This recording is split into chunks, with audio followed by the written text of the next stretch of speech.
First and foremost, my name is Alan. I own a company called Phoenix Staff. We've been in Phoenix, Austin, and Las Vegas for the past 18 years. And very excited to be part of these webinars that me and these panelists put together. We're missing one, unfortunately, who had to deal with another situation, Sharon Bondurant, but I know she wishes she could be here.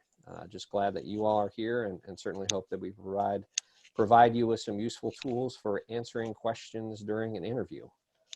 Anyone else would like to jump in and introduce themselves, please feel free. Go ahead. Christian Hi, Kaiser.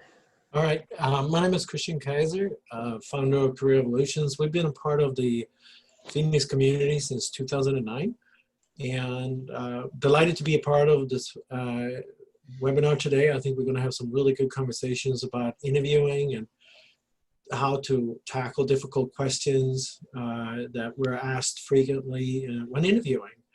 And this is, I think, a 6th event, and according to Alan, the most attended as well. So look forward to today. Hi, everybody. Go ahead, Nick. Sorry, Sean. Hey, everybody. My name is Nick Morrison. I own and run a company called Coterie. And what I'm really excited about today is that there's more than one of us that's on this webinar, because there are like an infinite number of ways to interview, and that can be successful also. So I was thinking about it. I'm like, man, it'd be terrible if there's just one of us doing this. So I think I learned just as much as people who attend this. So I'm just excited to hear everybody's different perspectives and how we're winning and interviewing today. Yeah, I agree with Nick. My name is Sean Plowman with Boost HR and Recruiting. As Nick said, a lot of different ideas regarding answers to interview questions. I would say this, that for us as this group, we've seen both sides. In other words, we've talked to a lot of candidates after interviews. We've interviewed a lot of people ourselves. We've also talked to a lot of hiring managers who have given us feedback about people's answers on interviews. So I think the benefit of that today is hopefully we'll be able to give those who are on this particular Zoom an idea of what it looks like on both sides, and give feedback on what we've seen for the past 20 years, at least for some of us. Nick's the young one, but the rest of us 20+ years of doing this. So. Yeah, I think the rest of us have been doing this since Nick was in diapers. So. All right, so everybody's got their phones out in photo mode. Get ready for this if you could, please. Oh, let's see. All right, you're going to want to take a picture of that QR code that just went away. Stand by. All right, that QR code right there. Take a picture of that.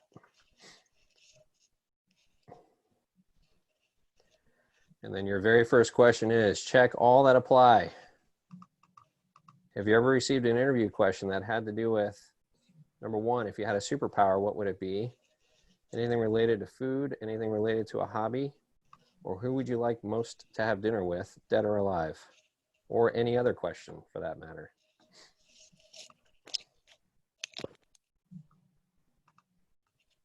Maybe Slido is not working because nothing is happening on my side.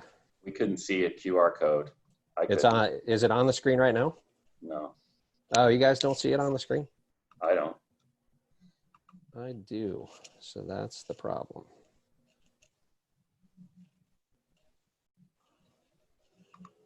All right, we may skip the poll.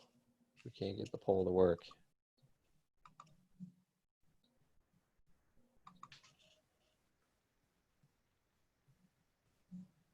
Can you see the QR code now by chance?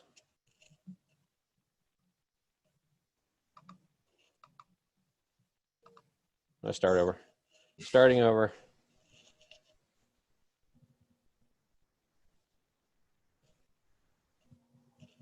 One more time and then I surrender.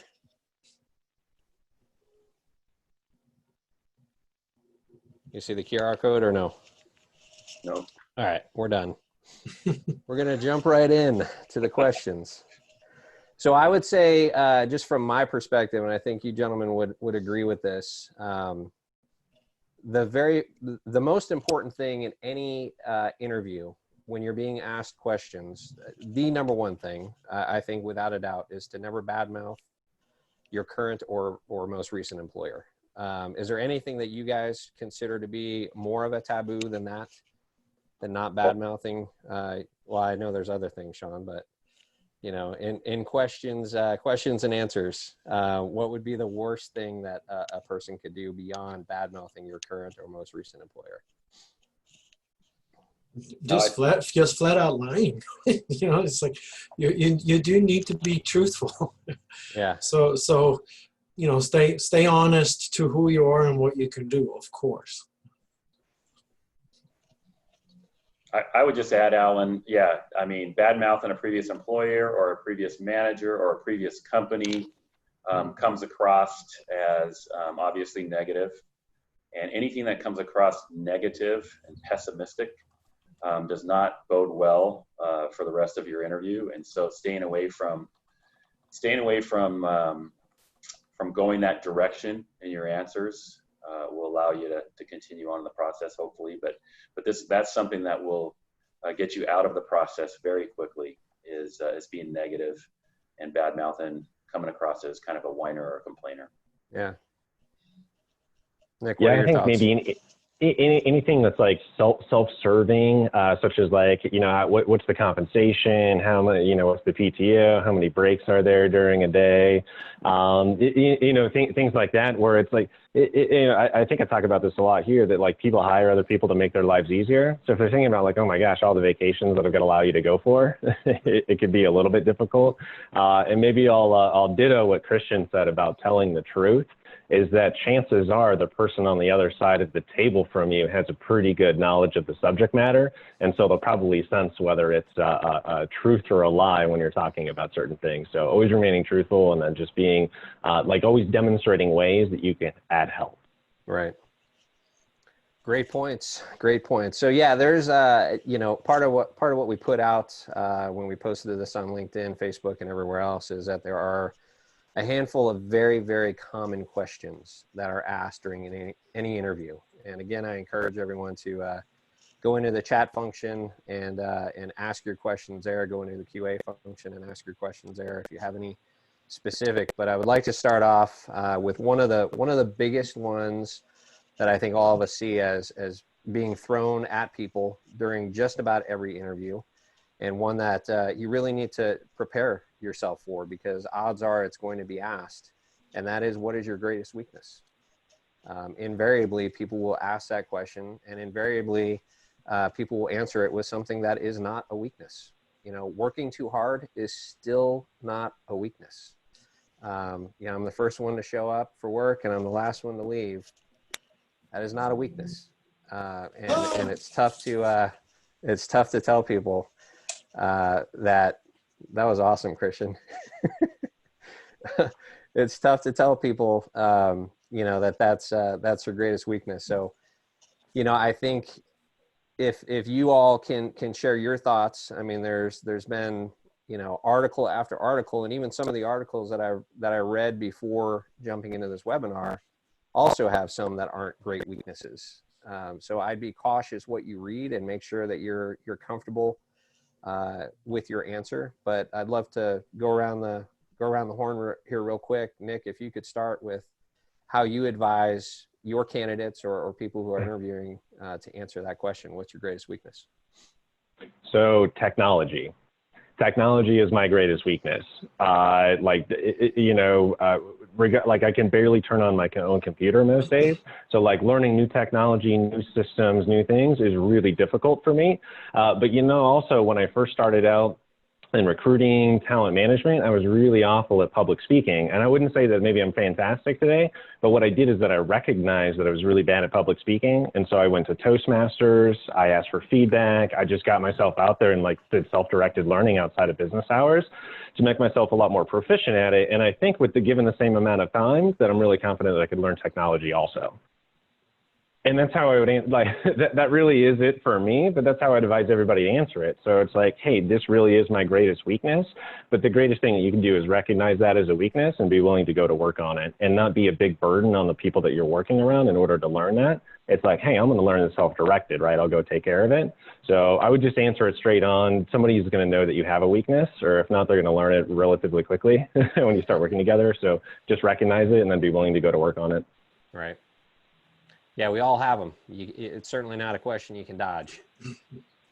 Christian, what about yourself? How do you advise people to answer that question?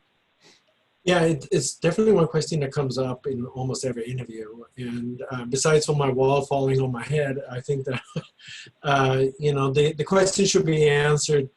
What I tell my clients that I coach is, try to think about your biggest weakness or one of your biggest weaknesses that you perhaps have really understood already and that you work on. And also try to insert some steps that you take to kind of counter that weakness. So for instance, one of my weaknesses is that a lot of times I will have we'll have meetings. I believe we're on the same page of things. And early in my career, one of the flaws that I had was I didn't follow up.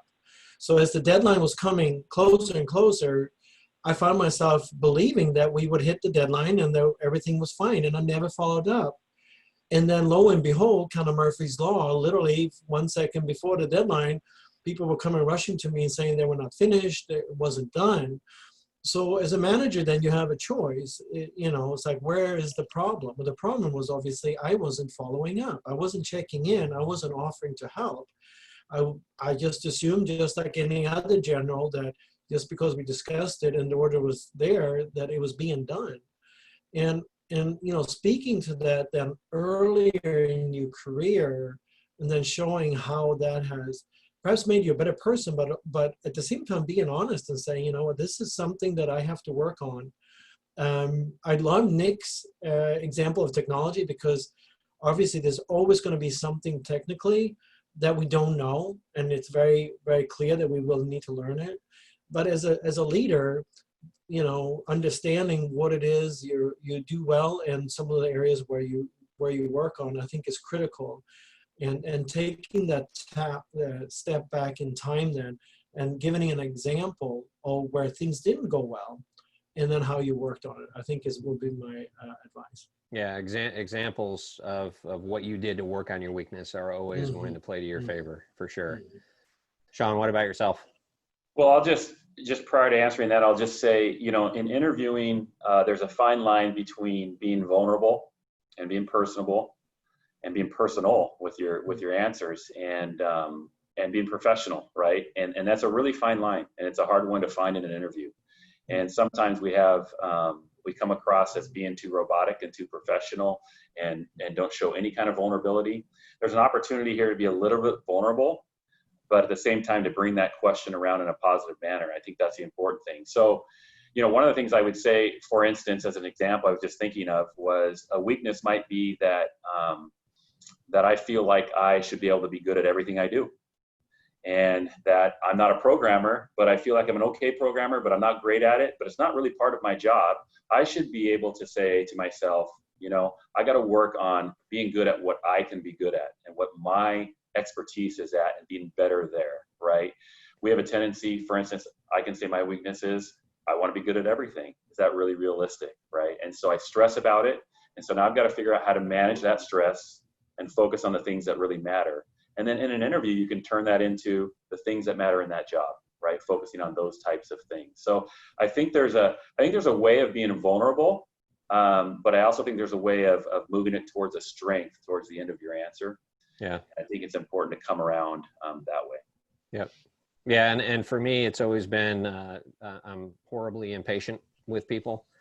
I'm not a good delegator because I'm horribly impatient, and I think I haven't interviewed for a job in a long time, let's be honest, but I know that if I were to interview, that's what I would say. And it would come across as I'm working on it. You know, I recognize it as a blind spot. I think that's the key that we're all mentioning, is recognizing that you have blind spots.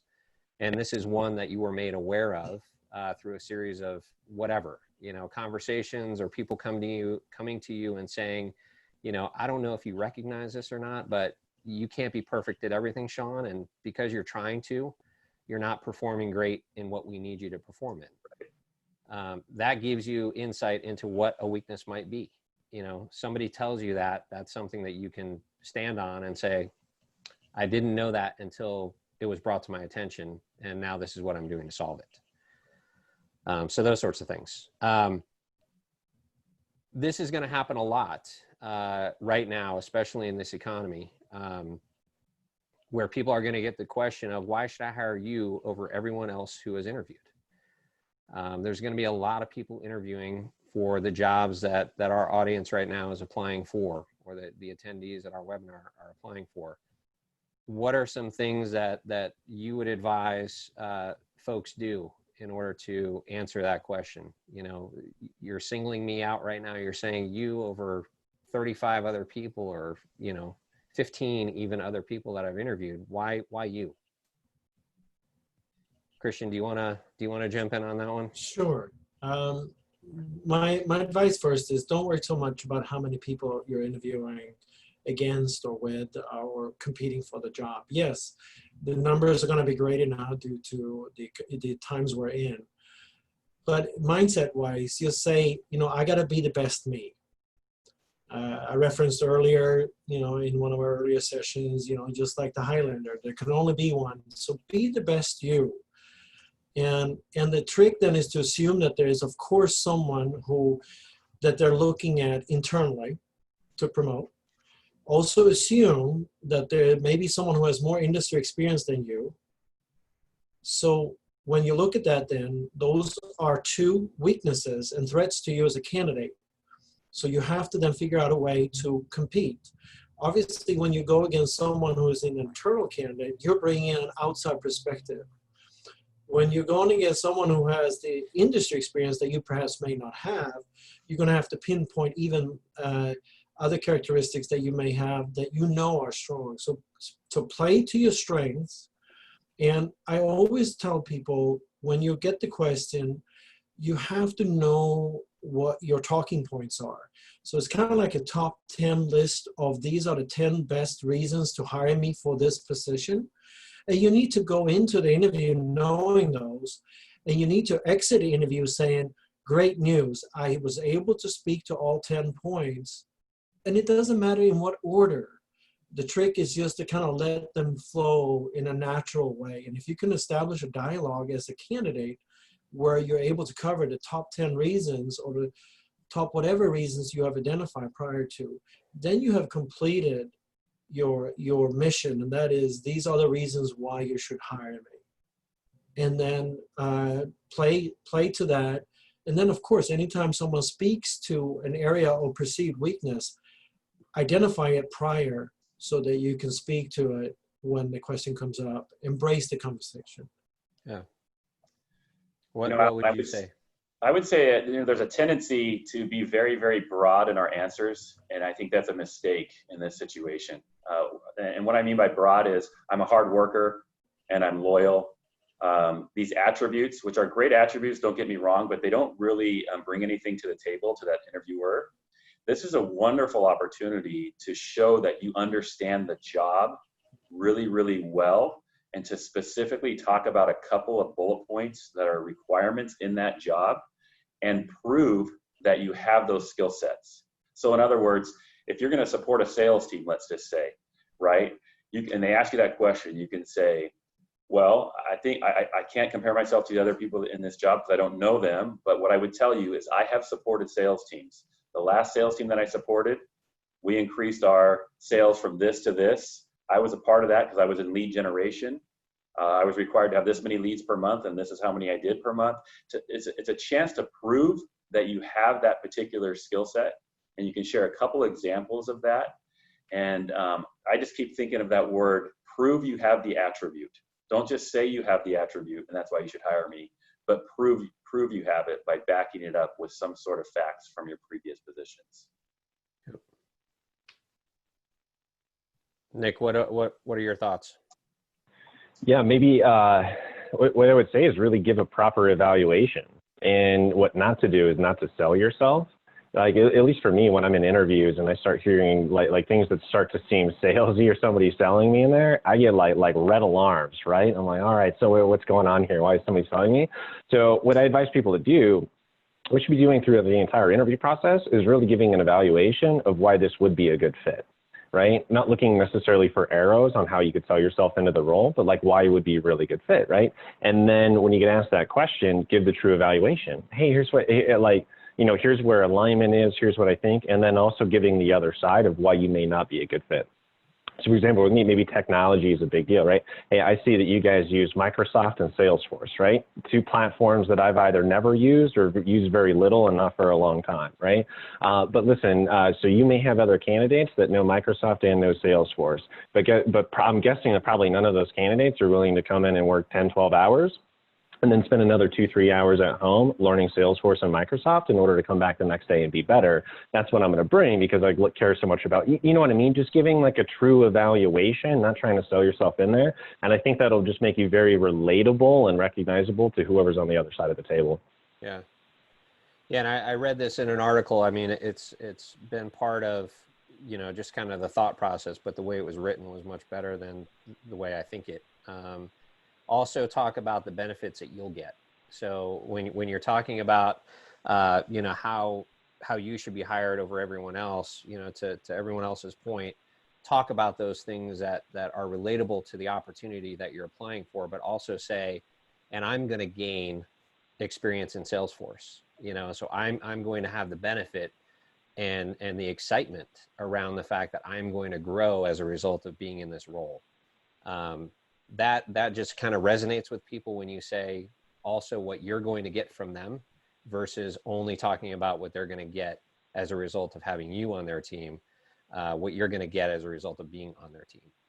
And depending on where that's asked, you know, all these questions kind of depend on where it's asked in the interview.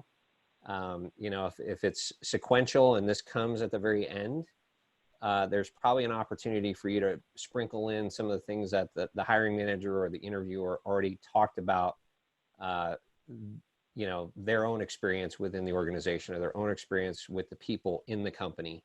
And then you can just kind of sprinkle that back into your answer and say, I'm excited to work with, you know, the team that you've described. And, you know, it sounds like I can learn a lot from Ted and, you know, the collaborative nature of the organization overall. All those things, you know, really excite me. So, yes, you'd benefit by hiring me for these reasons, but I'm also gonna end up being a winner by being here as a result of those things. Hey, you know, Alan, one of the things I was thinking, and this is maybe fundamental, but I think it's important for us to maybe just kind of broach this subject a little bit. You know, interviewing is an art, and it requires a lot of understanding of who your audience is. So even though you're being interviewed, you have to understand who your audience is, and you really have to pay attention to your audience. And so some basic things that I would say is look at their body language. Look when you give answers. If you see confused looks on faces, you know, it's a great chance to say, did I answer your question? Yep. Is that what you were looking for? It's okay to say that at the end, because if you see that, you don't just want to gloss that over. Also, things like long, rambling answers. Anything longer than about a minute, right, is probably pushing it. And usually you'll be able to tell by an interviewer if maybe some of your answers are a little long. Maybe you can see them glossing over, eye glossing over, or just kind of like sitting back in their chair or whatever it might be. But there's a lot of art in interviewing, and it goes back to basic communication skills. And it's important to spend time early on who your audience is. Some interviewers get very personal and prefer that, and you can tell they prefer that, and you can be a little bit more vulnerable with them. Others are a little more cut and dry, black and white, right? These types of things. So it's really important, I think, to spend time early on understanding who the audience is. Yeah. Yeah, great question, Kyle, that we'll get to in a second. I appreciate you asking that. We'll get to that in 1 second for sure. But yeah, just to your point, Sean, I would say, you know, the body language certainly is important. That comfortableness, you want to measure that carefully. You know, a lot of times interviews end up around a lunch table, you know, or during a lunch scenario, just to see how personal you'll be able to get, and how off guard you might be, or how you interact with the waiter or waitress, those sorts of things. And you just need to be very cognizant of the fact that you're still in an interview. And I always tell people, just be careful. You know, don't get so comfortable that you lose that interview edge that you have. But also, to what you guys were all saying, you don't want to sound scripted. You know, you don't want to sound like robotic and scripted and like there's a formula for success. You know, even though being prepared is the best formula for success, you don't want to be so prepared that you're going off script, so to speak. You have to be genuine in your answers. So over to Kyle's question, hard to get body language on a phone interview. How do I overcome that awkwardness? Is it okay to request a video interview instead? So I'll jump in on that one, and then you guys can jump in as well. It is 100% okay to request a video interview instead. I have an interview going on for a candidate right now. It started at 11:30, and it's a phone interview. And I requested for that candidate that it be a video interview, and the client declined and said, no, I want it to be a phone. I agree. It's very difficult to do that, and you can't. I mean, there's no way to get body language, obviously.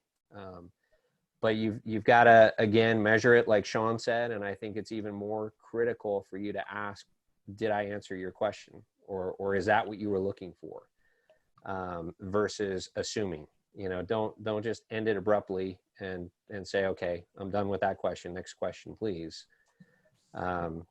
I advise people all the time, you don't have to say it exactly that same way at the end of every question, but try to close every question with, did I fully answer what you were looking for?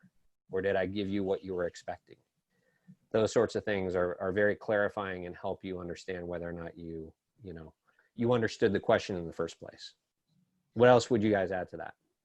I think that's a good question, Kyle. Some cues, just having a verbal conversation might be, as you are giving your answer on the interview, if you hear the interviewer trying to say something or you know what I mean, and that might be a cue that either you're going down the wrong path with them or you're going too long, one of the two, right? And so if that happens 3 or 4 times in the first 10, 15 minutes of your phone conversation, then I think you probably recalibrate a little bit and maybe either shorten your answers, or like Alan said, just clarify that you're answering the question that they're asking and that they got what they needed out of that. So that might be something. You might notice them jumping in. If they're jumping in often, maybe they're feeling like the answers are a little bit long.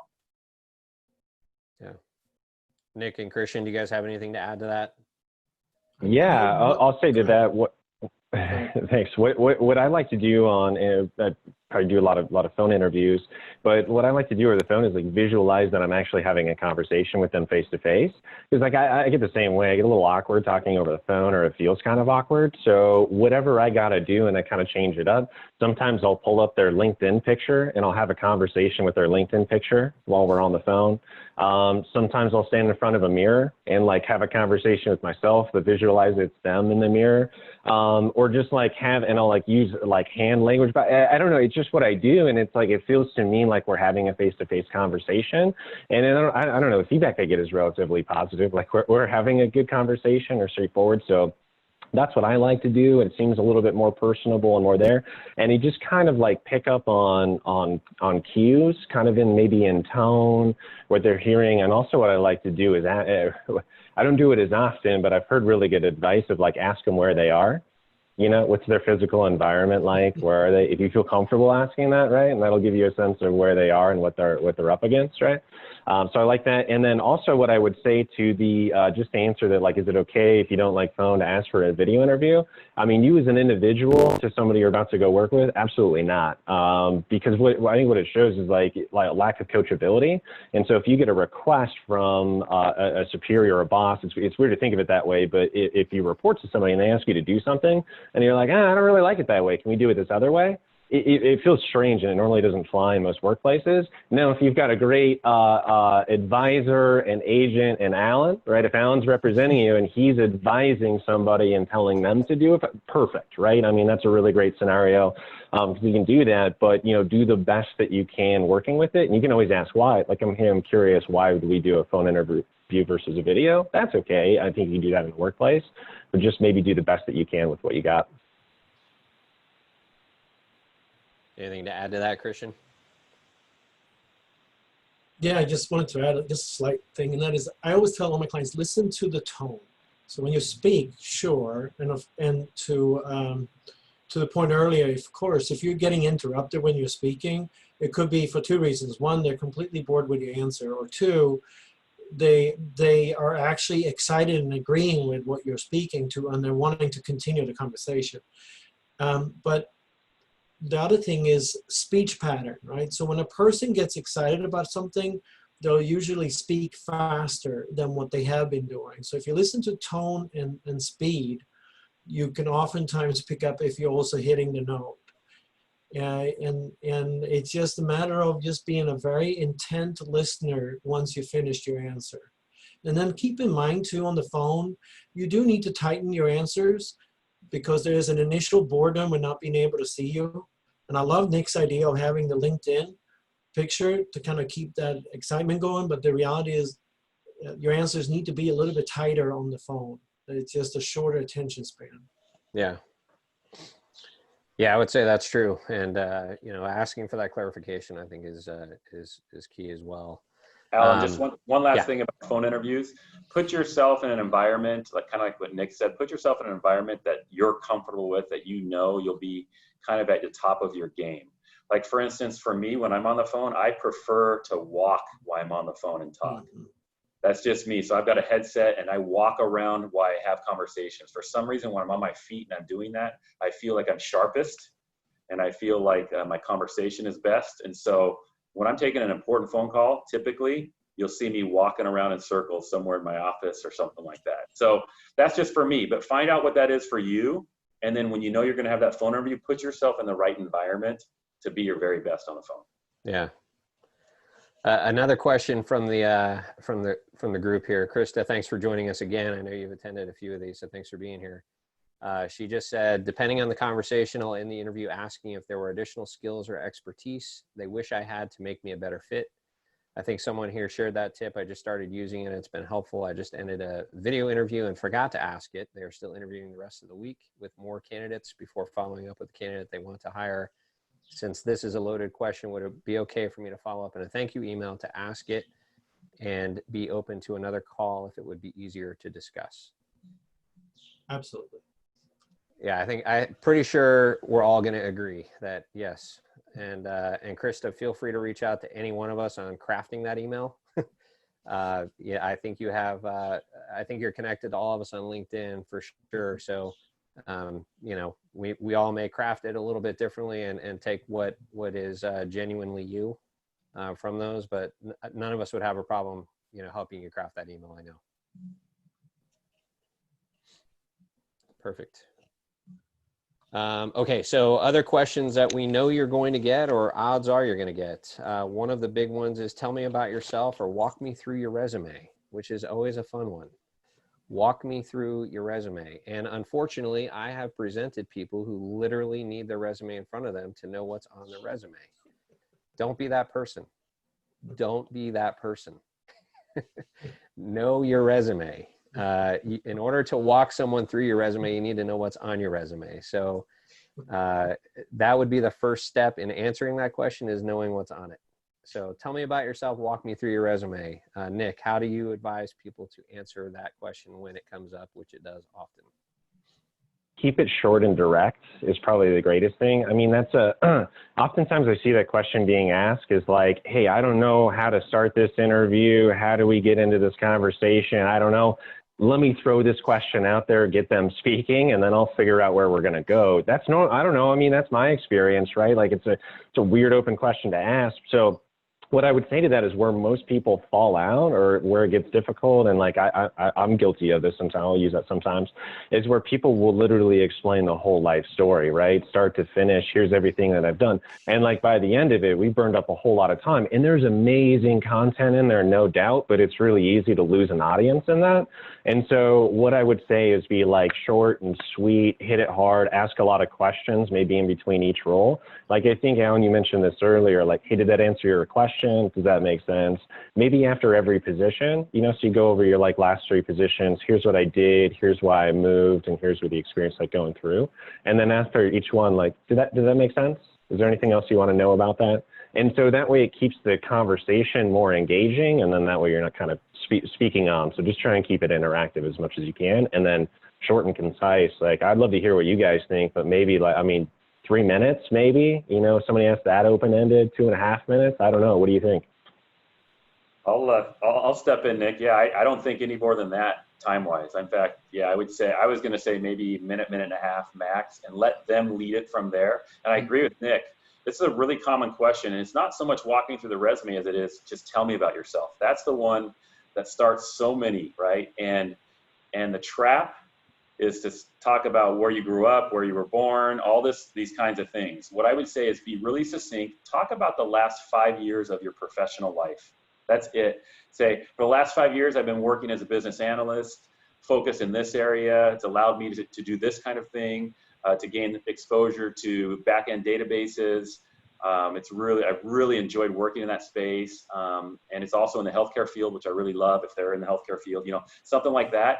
And then leave it at that, and then let them follow up with the next. If they want to take that more personal, and tell me about prior to that, like, where'd you go to college? If they want to do that, then they can do that. But the tendency is to waste a lot of time and get some glossy eyes.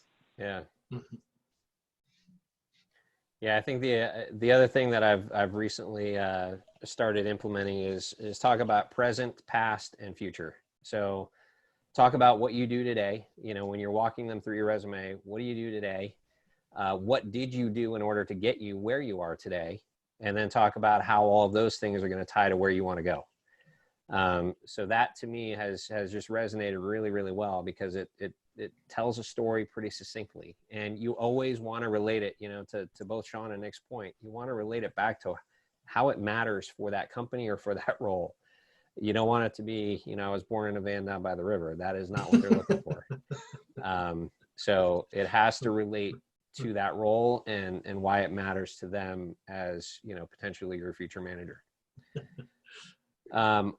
Christian, did you have anything to add to that? Yeah, basically agreeing with all of you. And then I just wanted to say, you know, the world is full of people who've talked themselves out of a job answering that question. And the common mistake is starting with in the beginning kind of a thing. And I've even had people answering that question in 10, 15 minutes.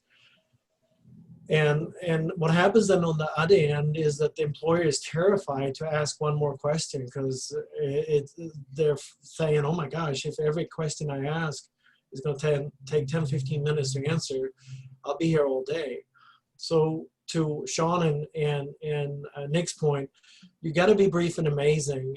And I rather coach someone to kind of finish within a minute and closing with, and that's why I'm so excited to be here today, to be speaking about this opportunity, because I think I'm a great for this role. What happens then is you're basically inviting them to follow up, to go at it with more questions. Oftentimes when people talk for a long time to this question, they don't know how to close it. So bring it all back fairly quickly and speak primarily to the present. Don't worry, they'll push you back into the weeds and going back into the details. This is merely the beginning of the interview. So you got usually anywhere from 30 minutes to 60 minutes left to speak. Yeah. And again, like I said before, Alan, you have no idea what this is. If that's the first question, you have no idea what the style of the interviewer is yet. Mm. You don't know if they're a little bit more personal, if they're a little bit more professional, how they're going to do it. Let them lead that conversation. Don't guess and be wrong, right? So be brief, be out. Yep. So I saw a post from a very funny recruiter. I can't remember where in the country he is, but he said, if anyone asks why I left my last role, if I've left within the last 3 months, am I allowed to punch him in the face? Because no one should be asking this question if you left your role in the last 2 to 3 months.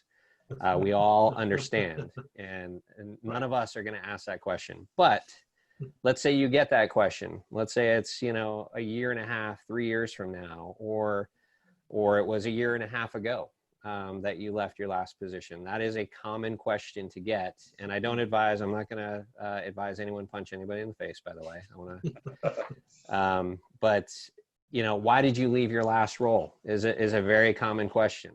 And this is where kind of where we started with never badmouth your current or previous employer. That could be the reason you left.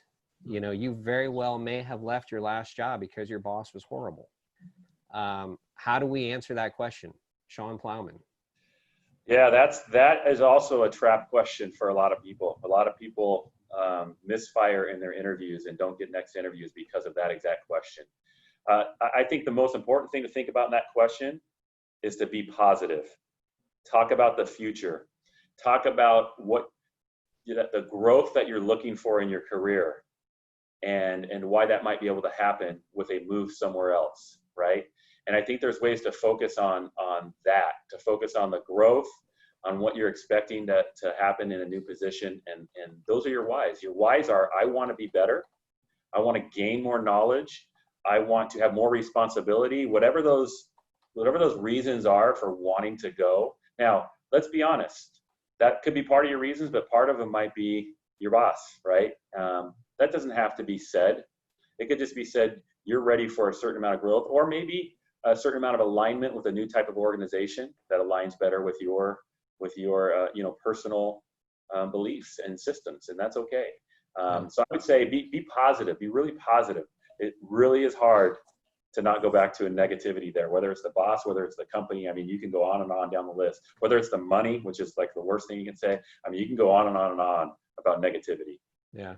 Don't fall for it. Well, I think there's, I want to get Christian and Nick's thoughts as well, but there is, I think locally, especially, I mean, we're all sitting in Phoenix right now. I believe you guys are all here in town right now, but in the locations where I have offices, Phoenix, Vegas, and Austin, we know the employers that are really hard to work for, so if it's a recruiter interviewing you, chances are pretty good that we know the Glassdoor negative review, or we know enough about that organization to know, yeah, we get it, but you still can't go there when you're interviewing. You just can't. You have to stay positive. To Sean's point, you have to stay positive. And even if it was your boss, even if it was the culture, even if it was those sorts of things, try to find that higher ground that you can walk on. And we'll certainly help more with that. And I'm sure Nick and Christian have some thoughts too, but I'll circle back around. But Nick and Christian, do you guys want to go on that?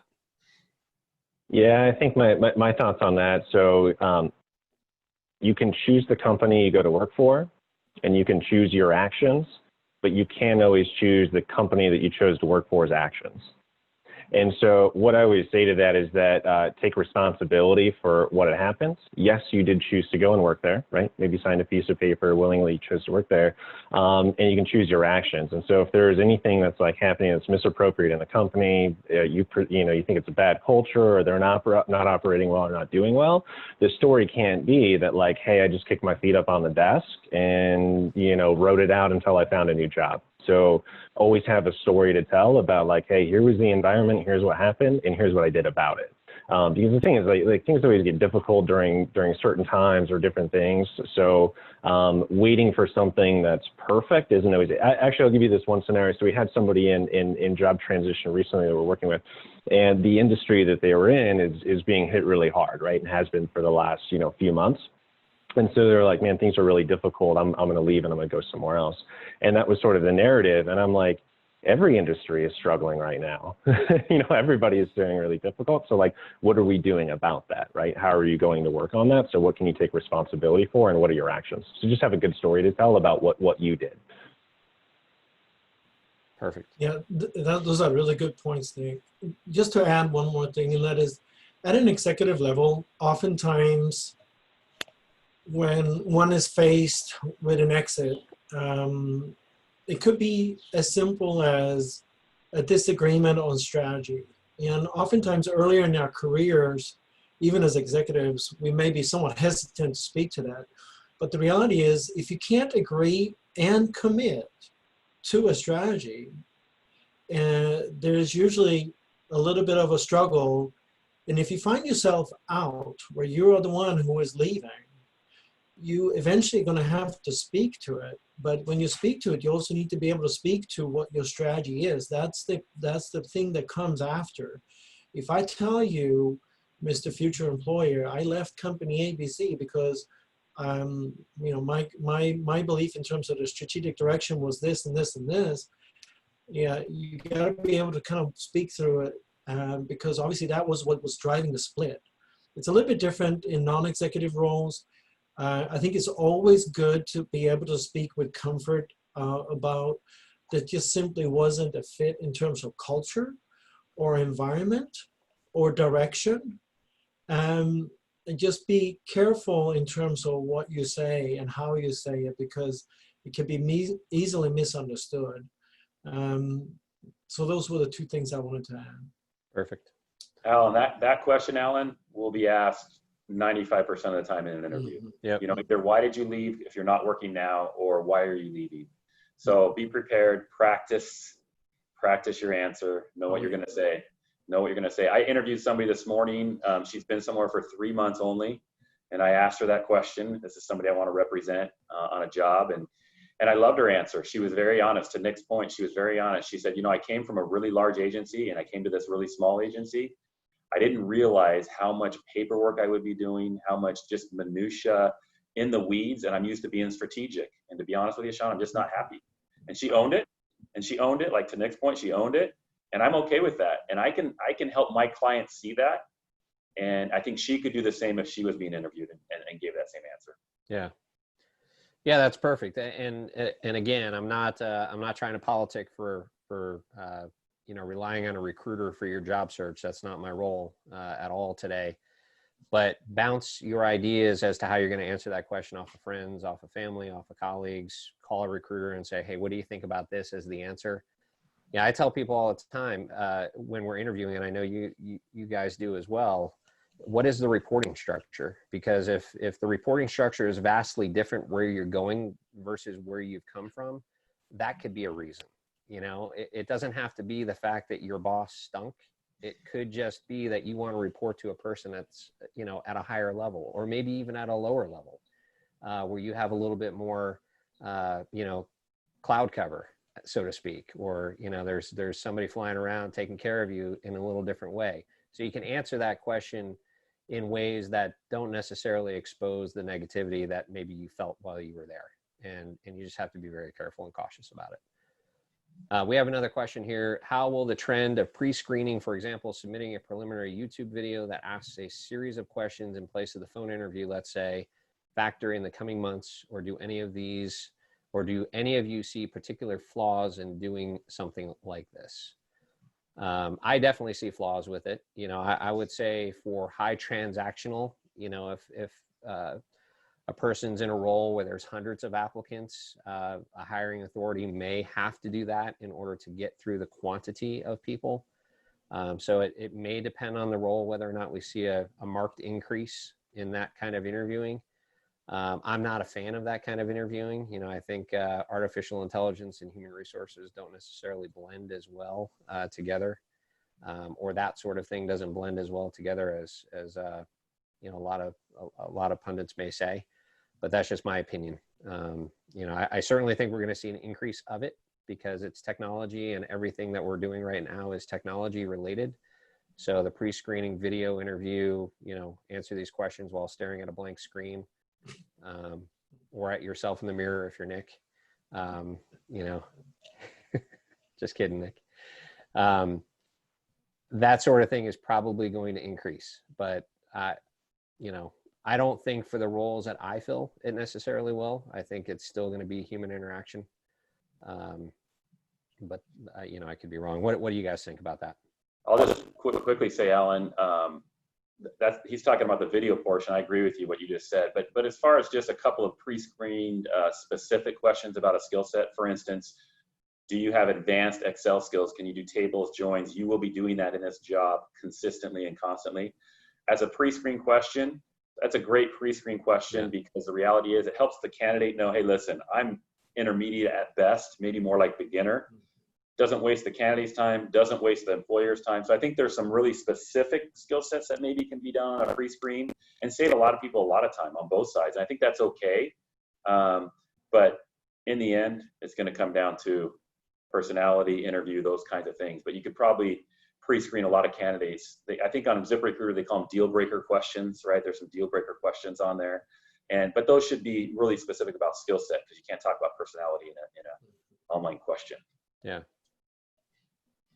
No, I think that's well said, Sean. I think that video, to both your points, it gets a little awkward because you have a limited time and you're trying to answer the question. And I always wonder, how many retakes did it take to get through that exercise? And oftentimes people get so nervous and so worked up about it that they end up stumbling. So although I'm not a huge fan, because I recognize what I said, so to speak, in terms of limitations, I do think it's something that's going to be here, and I think we're going to see more of it, certainly. When it comes to pre-screen questions as a part of it, absolutely.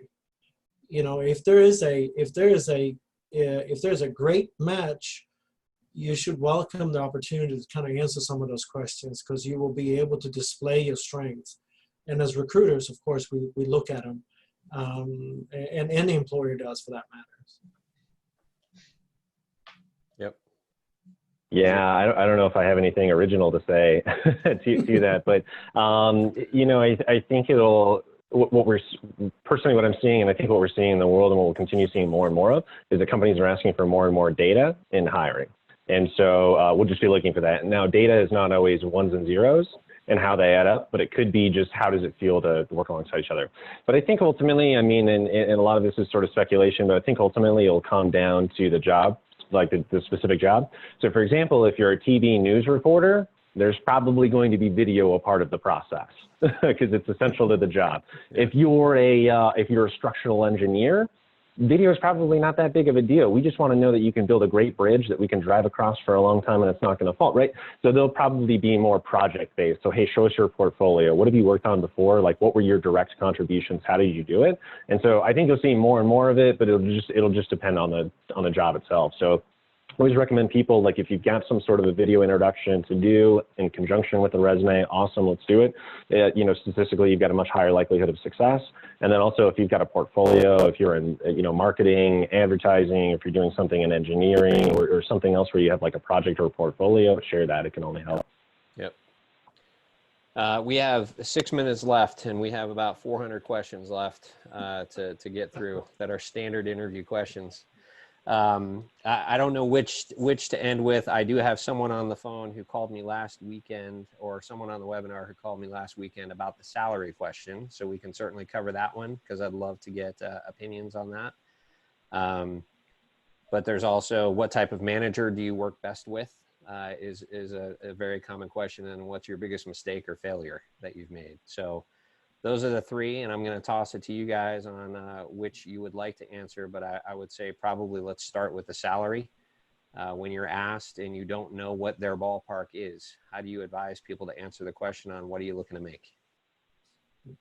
Well, I have a trick that I'll teach everyone, and that is just, of course, go in knowing kind of what the ranges are before you interview. So do the research, go to salary.com, pay scale, Indeed, LinkedIn, it's all public. In the old days, we used to send out salary surveys in a little booklet, but that, you know, it's all online. So do the research, know the standard deviation curve. When you get to question, what kind of compensation are you looking for? What would it take?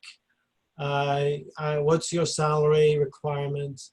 However it's phrased. And this is an act, and this is something that you have to kind of use with skill.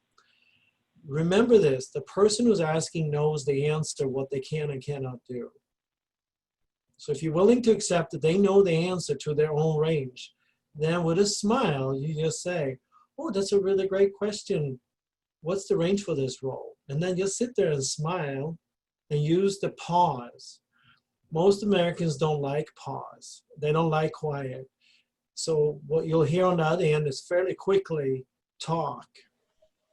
And probably 7 out of 10 times you'll surprise them so much that they'll tell you what the range is.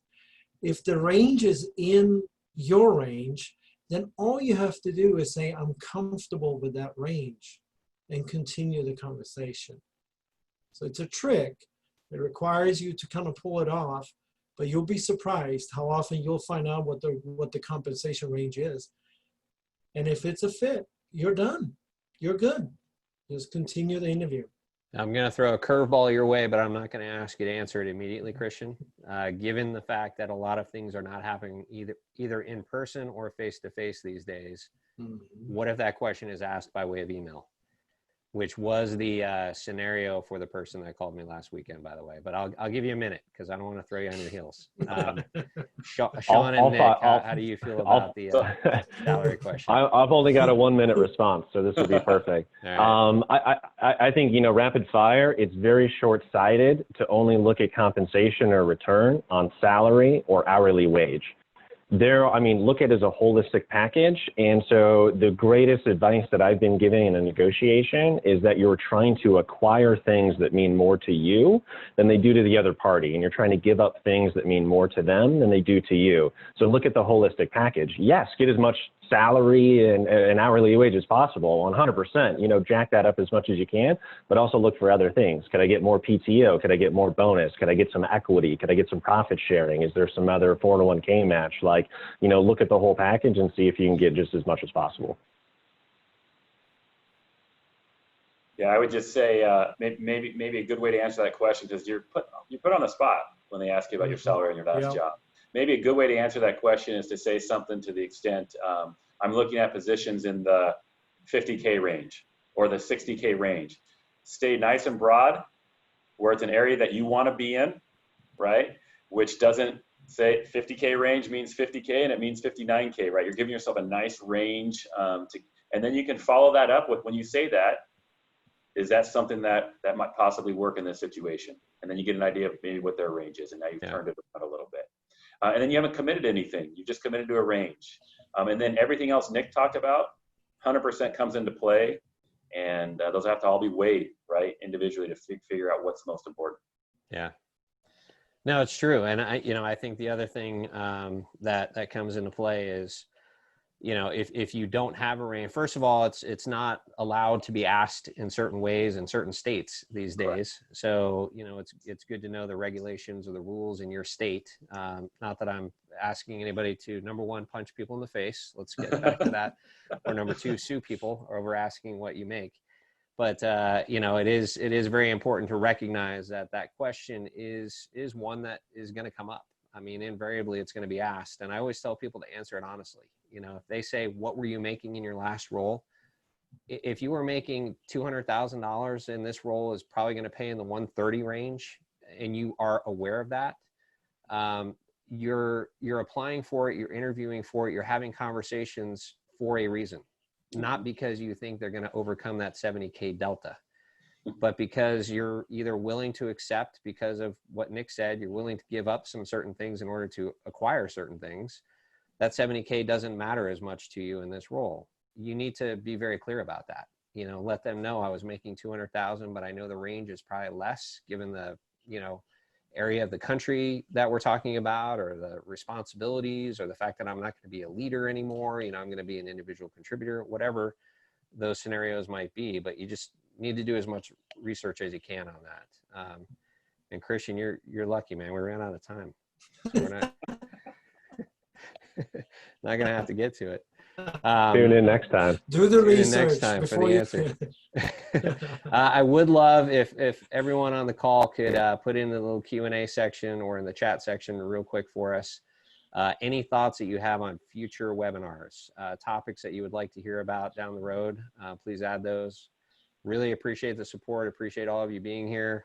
We're going to conclude there, but I'll leave the session open for a few minutes to let people add their thoughts on future topics, and I'll also post that on LinkedIn as soon as we have selected it. But thank you all very much for being here, and we hope this was valuable to you.